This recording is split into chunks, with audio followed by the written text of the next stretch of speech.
Hi, everyone. This is Senator John Kerry. Thanks so much for giving me this chance to join your teach-in and to talk with you about one of the great challenges of your lifetime and mine. And that's the question of how we turn talk into action in the fight against global climate change. Those of you and your teachers who've organized this day already know that what's at stake is nothing less than the kind of world that we will all live in. We're already experiencing the first warning signs of a rapidly heating world. The atmospheric levels of carbon dioxide, the gas that causes global warming, or the principal one that does, is skyrocketing even faster than we ever feared that it would. In fact, the scientists tell us that everything that they predicted is happening at a faster rate and to a greater degree than they had predicted. And now they tell us that we could see the North Pole's first snow-free summer by 2013. In the Senate, I have the privilege of being the chairman of the Foreign Relations Committee, which deals with all of the large national security issues that face our country. The very first substantive hearing that we held this year was on global climate change with Vice President Al Gore. Why? For the simple reason that our top military leaders and intelligence officials have been sounding the alarms that increasingly this has become a crisis which demands immediate response. Marine Corps General Anthony Zinni, former commander of our forces in the Middle East, says that without action, and I quote, "we will pay the price later in military terms, and that will involve human lives. There will be a human toll." That's a very experienced, seasoned general saying that. Here's what they're saying will happen unless we get a handle on climate change: increased drought, famine, floods, refugees, devastated crops, lost economic prosperity, governments that will fail, border tensions, and more of the failed states that shelter and breed terrorists like Osama bin Laden. So how's that for just a small call to action? Here's a recent headline from Time magazine. Quote, "How to prevent the next Darfur? Step 1, get serious about climate change."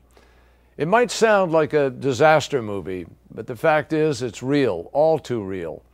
So what can we do here in Washington and around the country? Well, for starters, America needs to put in place something that we call a cap and trade program. We need to put that in place across the country, and ultimately we need to be able to have a cap and trade program across the globe.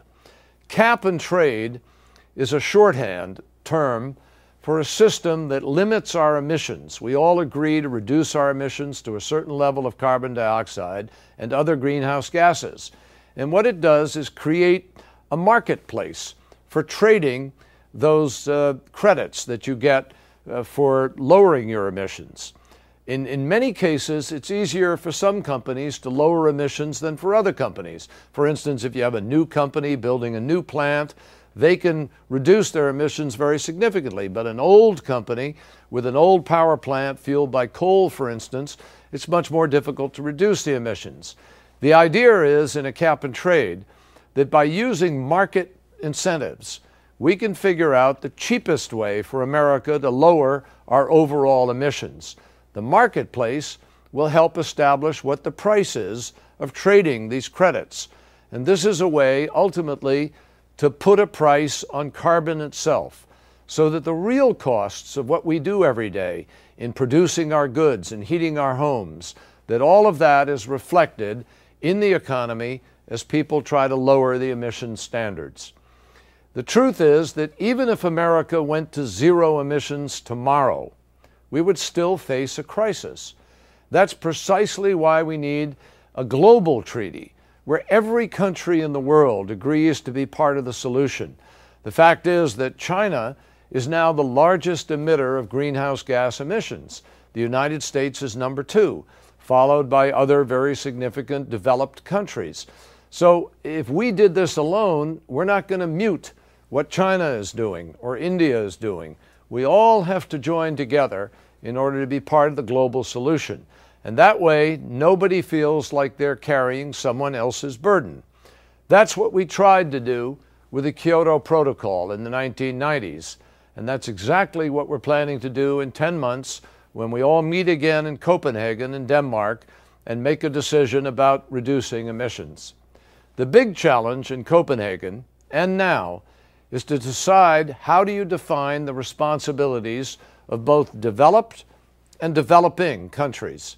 Delegates are going to meet in March and then again in June of this year in order to write a treaty that will be finalized in Copenhagen in December. I intend to be there at those negotiations, and we're already working in the Senate with the Obama administration in order to make sure that we set out the level that we will reduce our emissions here at home so that we can help approve a strong international treaty. So the question